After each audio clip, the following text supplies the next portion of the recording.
Movie की शुरुआत हुआंगजिन से होती है, जो अपनी बीमार दादी के लिए दवाइयाँ ले जा रहा था, लेकिन इतने में एक तेज तरीन फरारी ने उसे टक्कर मार दी, जिससे हुआंगजिन की दोनों टांगे टूट जाती हैं। लेकिन गाड़ी में बैठे रईस बहन भाई उसकी मदद किए बिना ही वहाँ से भाग गए। फिर भी किसी तरह हुआंगजिन हॉस्पिटल पहुँच जाता है और वो धीरे धीरे अपने होश खोने लगता है। मगर उस समय भी हुआंगजिन को सिर्फ अपनी दादी और अपने डूबते हुए फुटबॉल करियर की चिंता हो रही थी, क्योंकि आज ही के दिन कोरिया के सबसे बड़े फुटबॉल क्लब में उसकी सिलेक्शन हुई थी, जिसकी खुशखबरी देने के लिए वो अपनी दादी के पास ओल्ड एज होम जा रहा था। और उसी वक्त उन दो जुड़वा अमीर जादों ने रेड लाइट होने के बावजूद भी बेचारे हुआजिन को टक्कर मार दी। हुआजिन की हालत बहुत ज्यादा खराब हो जाती है, जिसके चलते डॉक्टर्स ने फौरन सर्जरी शुरू कर दी और हुआजिन की जान बचाने की पूरी कोशिश करने लगे। उसी दौरान वो जुड़वा अमीरजादे अपनी पावर का इस्तेमाल करते हैं और एक्सीडेंट वाली जगह की सीसीटीवी फुटेज को मिटा देते हैं। उन्होंने एक रिश्वतखोर पुलिस ऑफिसर को फोन किया और कहा अगर कोई कार एक्सीडेंट का केस आए तो उसे दर्ज ही न करें। साथ ही साथ उन्होंने रोड की सफाई करवाकर सारे सबूत भी मिटा दिए। लेकिन ये सब कुछ उन्होंने अपने पिता पार्क तेसो से छुप कर किया था, क्योंकि वैसे तो वो बहुत ज्यादा अमीर थे, लेकिन चलती सिर्फ और सिर्फ उनके पिता की ही थी। दरअसल पार्क तेसो चोसांग कंपनी के मालिक है, जो कोरिया की टॉप 10 बड़ी कंपनीज में से एक कंपनी है। इसीलिए पार्क तेसो को चोसांग कंपनी की रेपुटेशन बहुत ज्यादा प्यारी होती है। मगर साथ ही साथ उन्हें रेसिंग का भी बहुत ज्यादा शौक था। वो हर रोज रात को अपने गैराज में आते, जहाँ पर तरह तरह की एक से बढ़कर एक महंगी स्पोर्ट्स कार खड़ी होती, लेकिन उनकी फेवरेट स्पोर्ट्स कार बस एक ही थी, जिसे वो अपनी जान से भी बढ़कर चाहते थे। ये कार कोई और नहीं बल्कि वही थी जिसके अंदर उन दो जुड़वा अमीरजादों ने, यानी पार्क तेसो के जुड़वा बच्चों ने हुआंगजिन को उड़ा दिया था। चेयरमैन पार्क तेसो जैसे ही गैराज में आते हैं तो उन्होंने तुरंत ही अपने कार में हुए चेंजेस को पहचान लिया, क्योंकि चेयरमैन के बच्चों ने रातों रात कार को एक मरतबा फिर से रिपेयर करवा लिया था। लेकिन जैसा कि पार्क तेसो बहुत ज्यादा शातिर है और अपनी कार को बहुत पसंद करते हैं, इसीलिए उन्हें समझ में आ गई कि यहाँ पर कुछ न कुछ तो गड़बड़ जरूर है। लेकिन इस बारे में वो गैराज के मैनेजर से कोई बात नहीं करते। वो तुरंत ही अपनी कार के अंदर बैठते हैं और अपनी कार में लगे हुए कैमरा को ऑन करने लगे। ये देखकर मैनेजर घुटनों के बल बैठकर पार्क तेसो से माफी मांगने लगता है। मैनेजर ने कहा मुझे माफ कर दीजिए, आप ही के जुड़वा बच्चे आए थे और मेरे कहने के बावजूद वो आपकी प्यारी स्पोर्ट्स कार को लेकर शहर में घूमने चले गए। पार्क तेसो को ये देखकर अपने बच्चों पर बहुत गुस्सा आया। लेकिन तभी सीन शिफ्ट होता है और हम देखते हैं पार्क तेसो के बच्चों को, जिनमें से लड़की का नाम है कांगजे और लड़के का नाम है कांगसांग। वो दोनों आपस में बातचीत कर रहे थे कि कहीं बाबा को पता न चल जाए। अगर उन्हें पता चला तो हमारी सौतेली बहन की तरह हमें भी वो घर से बाहर निकाल देंगे।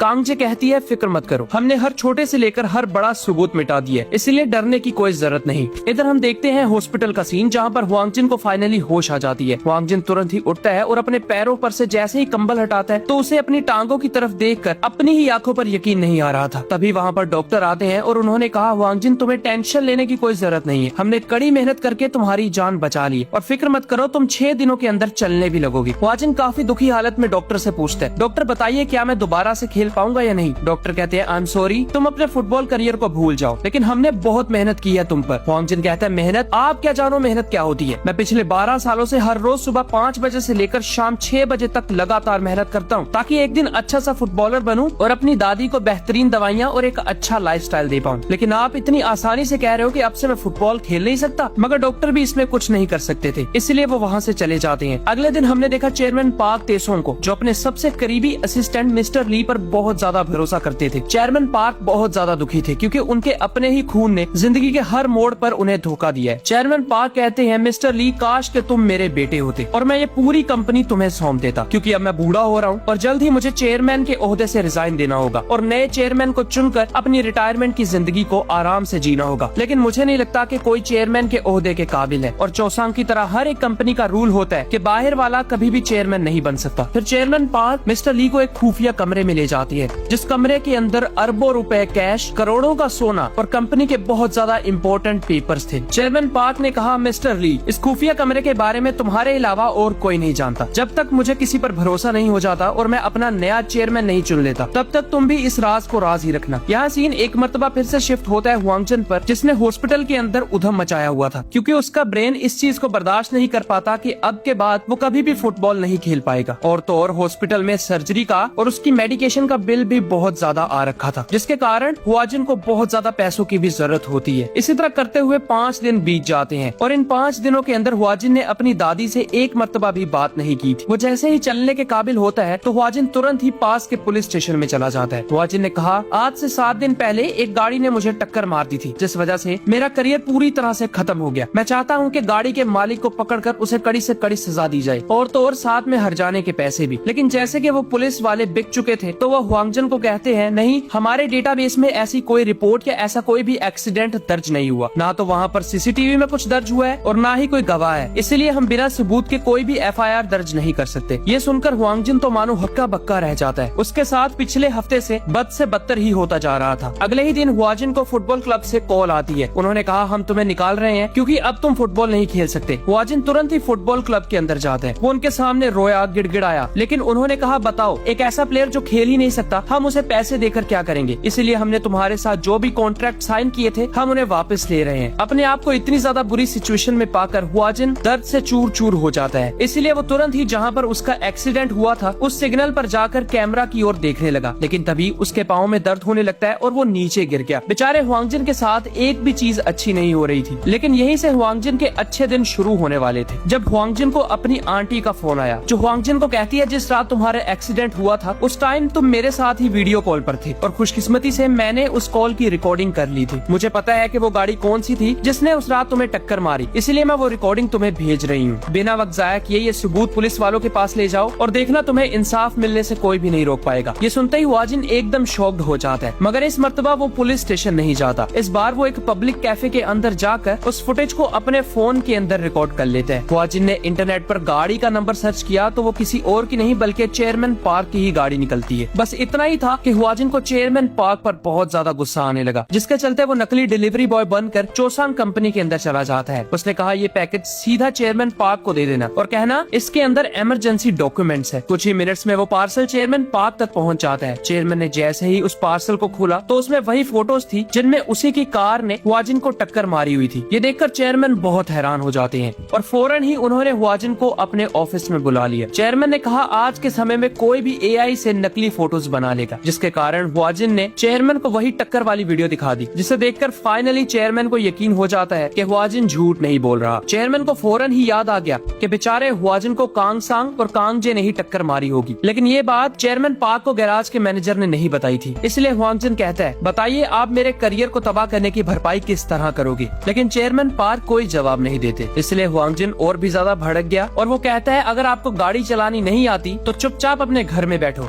शहर के अंदर यहाँ वहाँ गधों की तरह घूमते मत फिरो। ये सुनकर चेयरमैन पार्क जरा सा गुस्सा हो गए। वो तुरंत ही अपने टेबल पर जाकर बैठते हैं और अपने ड्रॉर में से एक ब्लैंक चेक बाहर निकालते हैं। चेयरमैन ने कहा ये मेरा साइन किया हुआ चेक है, तुम इस पर जितनी भी रकम भरोगे मैं तुम्हें देने के लिए तैयार हूँ। हुआंगजिन ने कहा मुझे पता था तुम इस मैटर को पैसों से सोल्व करने की कोशिश करोगे, इसके अलावा तुम्हारी औकात भी क्या है। लेकिन इसके जवाब में चेयरमैन पार्क ने कहा देखो बेटा, अगर तुम वैसे किसी तरह एक्सीडेंट में आ जाते और इसी तरह तुम्हारा करियर खत्म हो जाता तो बात तो फिर भी सेम ही थी, क्योंकि कोई भी फुटबॉल क्लब तुम्हें साइन नहीं करता। लेकिन मैं तुम्हें एक मौका दे रहा हूँ, तुम यहाँ जितने चाहे उतने पैसे लिख सकते हो और अपनी बची हुई जिंदगी ऐशो आराम से जियो। लेकिन याद रहे तुम्हारे पास सिर्फ और सिर्फ 3 घंटे हैं। जैसे ही 3 घंटे खत्म हो जाएंगे तुम दोबारा से मेरे ऑफिस में आओगे और तुमने जितनी रकम इस चेक पर लिखी होगी मैं तुरंत ही वो रकम तुम्हें दे दूंगा। इसलिए हुआंगजिन वहाँ से चला जाता है। जब वो नीचे बैठकर इंतजार कर रहा था तभी उसे अपनी दादी का वीडियो कॉल आया। वो हुआंगजिन से कहती है मुझे पता था कि तुम एक ना एक दिन बहुत बड़े फुटबॉल प्लेयर बनोगे, इसलिए खुशी में यहाँ वहाँ मत फिरते रहना, जल्दी से टाइम निकाल कर मेरे पास ओल्ड एज होम आ जाना और हम बैठकर खूब बातें करेंगे। लेकिन तभी बेचारे हुआंगजिन को रोना आ जाता है, क्योंकि उसे नहीं पता था कि अब वो किस मुंह से अपनी दादी को फुटबॉल करियर खत्म हो जाने का कहेगा। इसीलिए वो फोन को बंद करता है और एक जगह पर बैठकर रोने लगा। लेकिन तभी उसे याद आया कि आखिरकार वो इतना झंझट सिर्फ और सिर्फ अपनी दादी के लिए तो कर रहा है। अगर वो चेयरमैन पार्क से 10 करोड़ रुपए मांग लेगा तो उसकी बची हुई जिंदगी सुकून से कटेगी। यहाँ हम देखते हैं चेयरमैन पार्क को, जिसने अपने बेटों को ऑफिस में बुलाया था, क्योंकि चेयरमैन को उन दोनों की हकीकत के बारे में पता चल जाता है। अपने पिता के चेहरे पर गुस्सा देखकर कांगजे तुरंत ही अपने घुटनों पे आ जाती है। कांगजे ने कहा मुझे माफ कर दीजिए, उस रात गाड़ी कांगसांग चला रहा था, मैं तो बस इसके साथ बैठकर शहर घूम रही थी। ये सुनते ही कांगसांग भी बहुत ज्यादा डरने लगा। वो भी घुटनों के बल बैठकर चेयरमैन पार्क से अपने किए की माफी मांगने लगता है। कांगसांग ने कहा प्लीज चेयरमैन, इसे मेरी आखिरी गलती समझकर माफ कर दीजिए। लेकिन चेयरमैन बहुत ज्यादा गुस्सा हो गए। चेयरमैन ने कहा तुम लोग गलतियां करते हो और ऊपर से मुझे बताते तक नहीं, इसीलिए ये गलती नहीं बल्कि चोरी मानी जाएगी। और तो और तुम लोगों ने सिर्फ और सिर्फ इस कंपनी को नुकसान ही पहुंचाया है। पिछले साल के रिकॉर्ड्स में पता चला कि कंपनी आगे बढ़ने की बजाय 200 करोड़ के घाटे में जा रही है। अगर ऐसे ही चलता रहा तो हमारी चोसांग एक दिन टॉप 100 में भी नहीं रहेगी, क्योंकि इसको चलाने वाले तुम जैसे निकम्मे और निठल्ले हैं। लेकिन अब मैंने फैसला ले लिया है, मुझे तुम दोनों से ज्यादा अपनी कंपनी प्यारी है, इसलिए आज शाम को घर जाते ही मैं तुम दोनों को अपने घर से निकाल दूंगा और आज के बाद तुम दोनों को एक फूटी कौड़ी भी नहीं मिलेगी। ये कहकर चेयरमैन पार्क वहाँ से जाने लगे। उन दोनों को अपने आप पर यकीन नहीं हो रहा था कि आखिर चेयरमैन ने अपने ही बच्चों से नाता तोड़ दिया, इसलिए वो हड़बड़ी के अंदर आकर अपने पिता की ओर जाने लगे ताकि उनसे माफी मांगकर ऐसा करने से रोक पाए। इधर हम देखते हैं हुआंगजन को, जिसने चेक के ऊपर 10 करोड़ की बजाय 100 करोड़ लिख दिया था और अब सीधा चेयरमैन पार्क के पास जा रहा होता है। इधर चेयरमैन पार्क भी लिफ्ट से बाहर आ जाते हैं। उनके पीछे पीछे ही कांग सांग और कांग जे बड़ी तेजी से चेयरमैन पार्क की ओर आ रहे थे।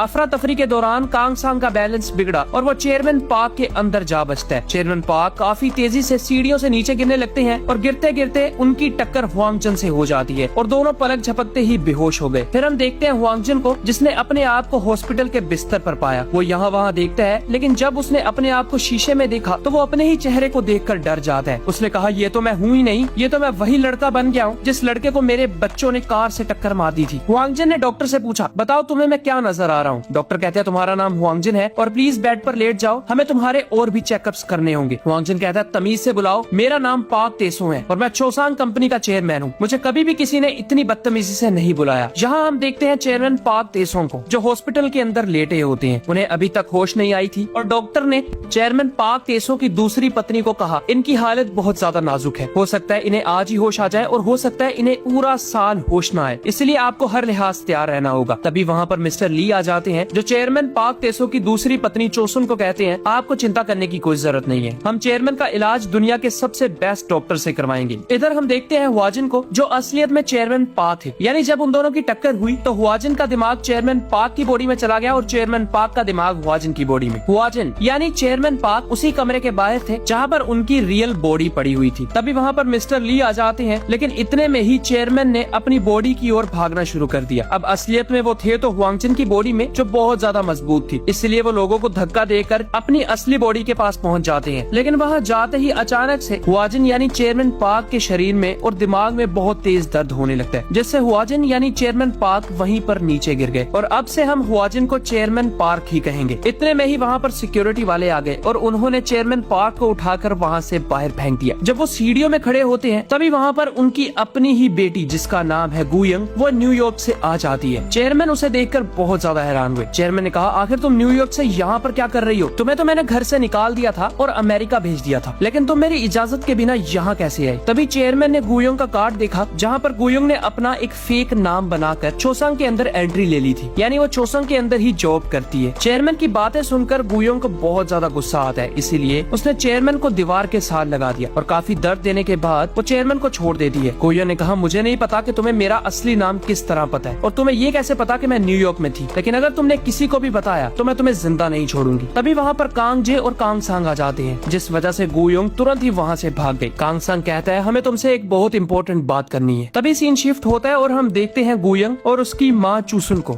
जहाँ पर चूसुन अपनी बेटी गुयंग के साथ चेयरमैन पार्क की बॉडी के पास आई थी ताकि गुयंग अपने पिता को देख ले। गुयंग अपने पिता को देखकर दुखी तो थी और साथ ही साथ उसे गुस्सा भी आ रहा था, क्योंकि एक छोटी सी गलती की वजह से उसके पिता चेयरमैन पार्क ने उसे छोटी सी उम्र में ही न्यूयॉर्क पढ़ने के लिए भेज दिया और इस बात को अब 14 साल हो चुके हैं, इसलिए वो अपने पिता से जरा सा गुस्सा थी। यहाँ दूसरी तरफ हम देखते हैं कांग सांग और कांग जे को, जो हुआंगजिन यानी चेयरमैन पार्क को अपने घर ले आती है। उन्होंने बोला, देखो उस रात जिस गाड़ी ने तुम्हें टक्कर मारी थी, तुम कहते हो वो मेरे पिता की गाड़ी थी, क्या तुमने अंदर बैठे हुए किसी का भी चेहरा देखा था? यहाँ चेयरमैन एक बहुत बड़ी चाल चलते हैं। चेयरमैन ने कहा, हाँ, गाड़ी के अंदर तुम दोनों ही बैठे हुए थे। ये सुनते ही उन दोनों के चेहरे फीके पड़ गए, इसलिए बिना वक्त गवाए उन्होंने चेयरमैन पार्क यानी अपने ही पिता को, जो दिखने में हुआजिन है, उन्हें एक कमरे में बंद कर दिया। उन दोनों ने कहा, हम तुम्हें एक फूटी कोड़ी नहीं देंगे और कुछ ही देर में हम तुम्हें जान से भी मार डालेंगे, इसलिए अगर तुम बचना चाहते हो तो एक कॉन्ट्रैक्ट पर साइन करो। वो कॉन्ट्रैक्ट ये होगा कि तुम आज के बाद हमारे खिलाफ कुछ भी नहीं बोलोगे। इतना कहकर वो दोनों वहाँ से चले गए। उन्होंने सिक्योरिटी वाले को बोला, ध्यान रहे ये घर के बाहर एक कदम भी न रखे।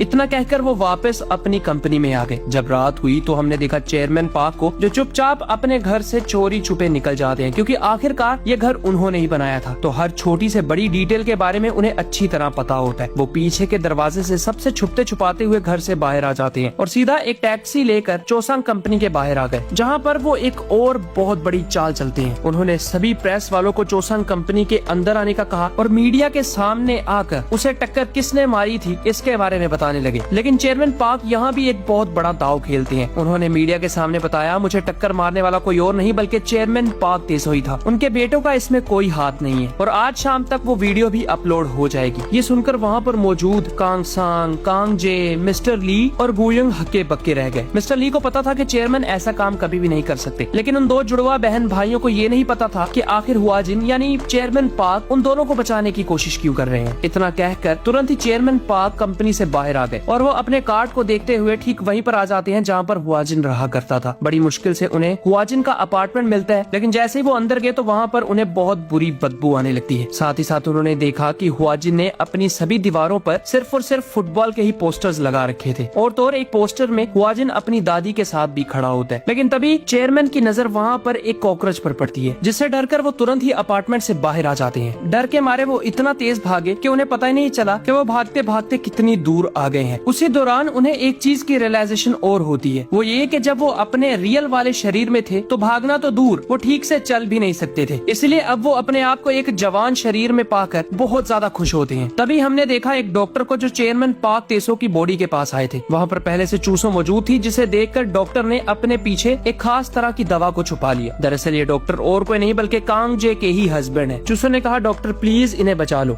डॉक्टर कहते हैं अभी हमें सिर्फ और सिर्फ प्रे ही करनी चाहिए, इसलिए आप मेरे साथ घर चलिए और चेयरमैन को जरा सा वक्त दीजिए। इतना कहकर उसने छुपते छुपाते हुए एक ड्रॉर के अंदर उस दवा को छुपा दिया और चूसों को लेकर अपने साथ घर चला गया। जाते जाते उसने मैसेज किया, जिससे कांग जे को पता चल जाता है कि डॉक्टर ने अपना काम नहीं किया। अगले ही पल वहाँ पर छुपते छुपाते हुए चेयरमैन पार्क आ गए। वो अपनी बॉडी के पास आते हैं, लेकिन इस मर्तबा वो अपनी बॉडी के ज्यादा करीब नहीं गए। इस बार वो एक इम्पोर्टेंट काम करने के लिए आए थे। उन्होंने अपनी छड़ी के हैंडल को खोला और उसे अपने पास रख लिया। जब वो वहाँ से जा ही रहे थे कि इतने में वहाँ पर कांग सांग और कांग जे आ गए और उनकी आवाज सुनकर चेयरमैन पार्क एक सोफा के पीछे छुप गए। कांग जे और कांग सांग दोनों अपने पिता की बॉडी के पास खड़े होकर ये बातें कर रहे थे। अच्छा ही हुआ कि हमारे पिता कोमा में चले गए, लेकिन ध्यान रहे ये उठने नहीं चाहिए, वरना ये हमें घर से बाहर निकाल देंगे और इतनी बड़ी कंपनी हमारे हाथों से निकल जाएगी। ये सब कुछ दूर छुपे हुए चेयरमैन कांग जो हुआंगजिन की बॉडी में है वो अपनी आंखों से देख और अपने कानों से सुन रहे थे। फिर कांग जे ने ड्रॉर के अंदर से वो दवाई निकाली और जैसे ही वो चेयरमैन को ये दवा देने लगते हैं तभी चेयरमैन ने अपनी आंखें खोल ली। हुआंगजिन की बॉडी में मौजूद चेयरमैन ये देखकर हैरान हो गए, क्योंकि उन्हें समझ आ जाती है कि चेयरमैन की बॉडी में अब वो खुद नहीं बल्कि हुआंगजिन आ गया है। अपने पिता की आंखें खुली देखकर कांग सांग और कांग जे हक्के बक्के रह गए। तभी हुआंगजिन यानी चेयरमैन ने अपने बिस्तर से उठने की कोशिश की और अगले ही पल हुआंगजिन ने कांग सांग का हाथ पकड़ लिया। ये देखकर कांग सांग बहुत ज्यादा डर जाता है, लेकिन पीछे से कांग जे ने एक तकिए की मदद से अपने पिता का गला घोटने की कोशिश की। सांस ना आने की वजह से हुआंगजिन का दम घुटने लगता है। जैसे जैसे चेयरमैन की बॉडी यानी हुआंगजिन का दम घुटता, वैसे वैसे दूर छुपा हुआ हुआंगजिन यानी चेयरमैन का भी दम घुटते जाता। लेकिन वहाँ पर चेयरमैन अपने दिमाग से काम लेते हैं और पास ही में मौजूद अलार्म के बटन को दबा देते हैं, जिससे अलार्म बजने लगा और सभी हॉस्पिटल वाले तुरंत ही यहाँ वहाँ भागने लगे। अलार्म की आवाज सुनकर कांग जे ने तुरंत ही नीचे गिरी हुई दवाइयों को उठाया और कांग सांग को लेकर वहाँ से भाग गई। जैसे ही चेयरमैन की बॉडी को जरा सी राहत मिलती है तो हुआंगजिन में मौजूद चेयरमैन को भी बहुत सुकून मिला और काफी हड़बड़ी के अंदर वो हॉस्पिटल से बाहर आ जाते हैं। वो अपने बच्चों का इतना घटिया रूप देखकर बहुत टूट गए। चेयरमैन ने कहा, काश मैंने ये चीज देखी ही ना होती, और बार बार कांग सांग और कांग जे की उस हरकत को याद करके फूट फूट कर रोने लगे। रोते रोते चेयरमैन ने अपनी पैंट के जेब में से वही चेक निकाला जो चेक उन्होंने हुआंगजिन को दिया था और फौरन ही उन्हें हुआंगजिन के बारे में बहुत अफसोस होने लगता है। लेकिन उससे भी ज्यादा अफसोस उन्हें अपनी ही औलाद पर हो रहा था। जब काफी ज्यादा रोना धोना हो गया तो चेयरमैन अपनी हिम्मत को समेटते हैं और तुरंत ही कांग जे और कांग सांग के पास आ गए। चेयरमैन ने कहा, आप दोनों ने मुझसे बोला था कि मैं अपना फैसला तुम लोगों को सुनाऊं, इसलिए मेरा फैसला यह है कि तुम मुझे चोसांग के अंदर नौकरी दे दो और मुझे नौकरी फाइनेंस डिपार्टमेंट के अंदर चाहिए,